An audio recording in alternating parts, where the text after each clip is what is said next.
Welcome back to another episode of Pilgrim's Walk. We're nearly there at the end of this chaotic season for Plymouth Argyle. We've still got Rhys and Chris hanging on there to walk us through the Plymouth games. Thank you very much, of course, for joining us. We're delighted to have your company yet again. Look, there's great Plymouth content out there. We appreciate that. So love you to press that subscribe button if you haven't yet already done so. This week, we're, of course, reviewing that Watford game and just why is Baidoo and Tijani strolling around the pitch like they don't care? Has anyone told them that we're still in a relegation battle? We'll get these guys' views on that and some very harsh social media takes on that in a second. We're also looking at the Fair Play League. Where did Plymouth sit in the disciplinary red and yellow table? The answer to that might surprise you. And we're asking these guys about the club versus country row. Would you rather see Plymouth win a cup? Would you rather see England go all the way in America next summer? Delighted to have Rhys Moore and, of course, the legend Chris that is back with us. Thanks for still hanging on in with us, guys.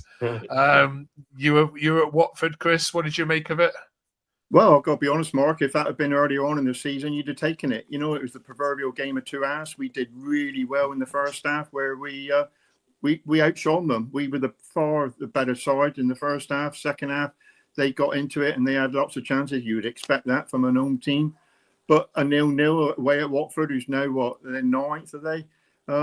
Yeah, we did okay, but we needed the win and we didn't get the win. We tried and in vain, but couple of the people that we brought on was never going to hit a barn door in a month of Sunday. So, yeah, it was always going to be a 0-0. Yeah. Rhys, any your takes from it? I mean, away at Watford would be a decent point in January, wouldn't it? 100%. I think if we had been, well, if we had not been in the position we are in the league, you'd have taken it. But unfortunately, as with every one of our games now, I'd take a point early in the season, given who we've got to play. But we've somehow got to beat them all, and yeah, a little bit scary. All right, let's have a look at some of the social media takes. As you can guess, they weren't particularly happy with what we've got going on. Sleepy Greenie says 6 weeks ago that would have been a good result, but it's not good enough. David says, remember when people were begging for Tijani to play? I think we're guilty of that on here, aren't we? Callum says, relegate us now. Baidoo and Tijani never make the squad again. They cost us 2 points there. Also, his subs were too late again. JC says, tell Baidoo we're in a relegation scrap. He needs to at least look bothered. Absolutely pathetic. And there were very similar views, Chris, across social media platforms, including on Facebook, along with Baidoo. We'll come on to Tijani in a minute and ask Rhys about that. But in terms of Baidoo, Chris, here we are again. It's his application. People are seeing he's doesn't look bothered. Are you seeing that from the stands? Yeah, totally, Mark. Absolute waste of space. Why we spent so much time tracking him from the summer is absolutely beyond me from the performance that I've seen. I mean, the guy's had chances now to come on and show his worth. Well, his worth is zero. Him and Tijani are fighting for the worst ever players I've seen with a green shirt on, and they both got their merits that warrant that position. Somebody said to me it would be Baidoo the worst player. I wouldn't argue against it. Somebody told me it was Tijani's the worst player we ever had. I'm not going to argue against it. They are both shocking. And we spent £1.5 million on Michael Baidoo. He might as well be called Michael Baidoo because he can't do anything right. He is bloody hopeless. And if he never puts another green shirt on for Plymouth Argyle again, I'll be more than happy, be it Championship or Division 1. Strong words echoed by hundreds of Plymouth fans who I've been reading.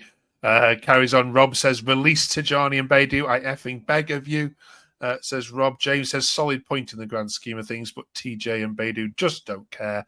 Let's be honest. It's a shame Bundu and Obafemi went off injured, but at least they show some effort. What happened to draws not being good enough for final third is shocking. Yeah, Rhys, what do you make of it? What do you make of Tijani in particular? We have sat here, I think, maybe 3 months ago. We go back to past videos saying, yeah, when he's back and let's have him playing, he'll be decent, but it hasn't worked out that way. He's completely different to any of the players in stature and to anything we've got on the pitch. And you want him to come on, I think it was when we in League One last time we had Sam Cosgrove, who sort of reminds me of that sort of physical player. And you want him to put his body around and you want him to make things difficult in the box. But somehow he gets beaten in the air by some left back that's 3 foot shorter than him. Hasn't seen a gym in 6 months. Well, doesn't look like it compared to him. It just doesn't make sense. I've seen games this season where he's come on. I think he came on against Liverpool, and everyone's up for it, and I think even probably Baidoo would have come on and actually like understood the game, and he came on and he was just walking around up front, and it was just like, I can't understand how you don't get it. You don't get how important these games are. He's been around the club all season. He's seen how much it means. He's sat in the stands with the fans half the time because he's been injured all the time. So I just, yeah, and I think that's been our problem all season. Really, is I think there was a comment in there about the subs too late. What choice has he got? You either leave the starting 11 on, who are the best 11 we've got, and the only option we've got, or you turn to the lads behind you who don't really care. So what? You're going to leave them as late as you can, aren't you? So, yeah. Yeah. I was going to pick up on that point, but you've answered it really well there, Rhys. Chris, do you agree with that? I mean, the criticism of music subs, I mean, we've seen it before, not making things quick enough, changes quick enough. Yeah, it is. But then again, it's desperate times calls for desperate measures, Mark. And at the moment, we haven't got the quality on the bench to come on and change games. I mean, Tijani came on Saturday. There was a corner. It got headed out for him from 6 yards. It was easier to hit the target than what it was, Mess. And what did he do? He put it wide. And you're thinking that was a glorious chance there to gain 3 points. And you've just blasted it wide. There was no consideration of where it was going. He just blasted it wide, and you think, you clown, what are you doing? And it's shocking, really. Absolutely abysmal. Terrible. I mean, that's amongst the reasons why we're going down, because we haven't got the quality in the squad. Still not mathematically done yet. It may be by the time we meet in a couple of weeks' time. We've got Norwich and Swansea coming up, Rhys. Norwich first at home this week. Now, of course, last season in this fixture, you may remember it well. Do you see any repeat of that kind of scoreline? Yes, but possibly the other way around. If I'm honest, it's the one game in the run-in that I sort of think, well, maybe we could get something there. I think at home, Norwich are a bit hit and miss, aren't they? They're very bizarre. Bizarre. Their form is just 1 minute they're beating one of the top teams, and then they lose.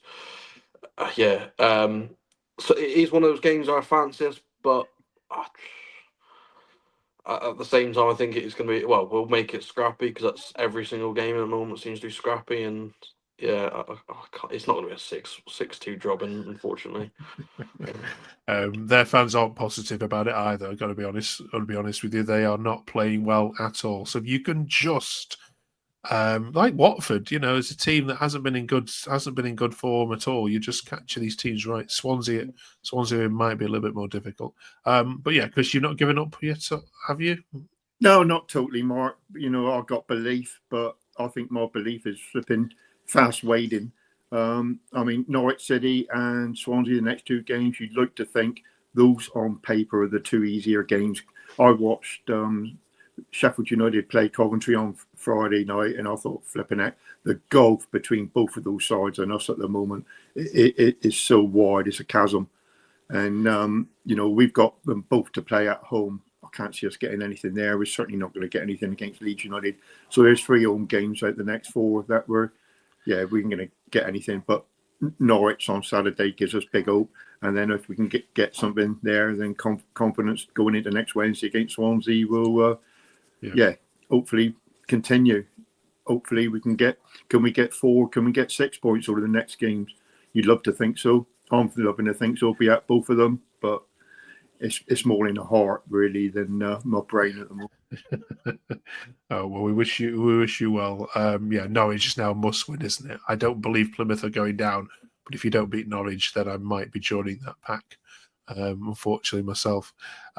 This week we've been looking at the Fair Play League, because there have been some suggestions in recent weeks that Plymouth could do with being a little bit nastier and playing the dark arts more. Rhys, first of all, before we look at that, do you agree with it? 100%. We've lacked that for years and years and years. We've missed lacked the dark arts. We've always been. It was a rarity to see a red card at home. It was a rarity to see anyone really make a professional foul. Yeah, we've been lacking it. But there has been more of it under Muslik. I think there has been a lot more of the time wasting if you get in the league and if you get in the lead and all that sort of stuff. So yeah, we had a look at the stats just to see whether it backed it up or not. Here's what it said. So actually, you are the 7th dirtiest side in the division in relation to cards. I think that's backed up by the 5 red cards that you've had in comparison to everybody else. There's only Luton that have had more. 68 yellow cards, which is about around about the average. But yeah, these 5 red cards, of course, 3 straight red cards as well, haven't helped things. Chris, when you watch your side, you see them as the 7th dirtiest side in the whole division? No, not at all, Mark. Like we said, we've been too nice on teams, to be honest with you. I mean, one of those 5s was Adam Rando, our captain. He got sent off recently after the game. Decided to kick the referee's door open and at the same time get injured. I mean, they should have got Michael Baidoo to do that, or Tijani. they both would have missed the door. So yeah. We're not dirty at all. I don't think so. We're not dirty enough. We're picking up silly yellows, but a lot of them have been for verbals rather than anything else, and they're soft, absolute soft yellows. But I couldn't believe that we actually got 5 sending off. But like I said, one of them included booting the booming referee's door. So. And two of them were in one game. Sorry? 2 of them were in one game at QPR. Oh, yes, that's right. That's right. Yeah. Well, again, that was 2 yellows and that make a red. So that was, And Freddie, if I'm honest, was probably unlucky in that game as well to get a straight red. Freddie Asaka was unlucky, where the other one, it was just stupid. Okay. Right. And finally this week, because of the international break, first of all, it's great to have Championship football back. I can't stand it personally, but it always brings up the old debate of club versus country. We've asked you this a while ago, but I wonder if it's changed any. Would you sooner see Plymouth win a substantial cup, whether it be the League Cup, the FA Cup, or even the league title some days to come, or would you rather see England win the World Cup? You can only have one happen in your lifetime. Rhys, what would it be for you? Argyle all day. Okay. but I hate the international breaks. I hate everything about it, and I don't watch England unless you're in a beer garden in the summer watching the football, and that's all right because there isn't the other option. But if I had the option of watching Argyle or England playing at the same time, it's Argyle all the time. Okay. One of our other podcasters said they'd sooner their team just win the next game than England win the World Cup. Maybe Chris, would you go in that? Would you sooner beat Norwich and Swansea than watch England win the World Cup? I'll tell you what, Mark, I'd rather Argyle stay up than have England win the World Cup. Yeah. And I'm lucky enough to have been able to see them in '66 on that old. Yeah. So I have seen us win a World Cup, and I'm an England fan. But your team comes first. I mean, that's the one that we follow it on a weekly basis. So. And that's the one we put money into. So, no, I'd rather have Argyle over England any day. Okay, brilliant. Let us know whether you agree in the comments, as you always do. Thank you very much, you two. Next week, we're starting the countdown for looking at some awards over the season. We're starting with the best goal of the season. So get your thinking caps on. I ain't got many to pick from. Is that goal 4? Or you said the best goal you've scored, of course, over the course of the last 9 months or so. Join us for that. We're also going to obviously look back, hopefully, at a Norwich win, not a Norwich win, but you get a win over Norwich, right? See you then in 7 days' time. Thank you very much for watching. Don't forget, press the subscribe and a like button. See you there soon.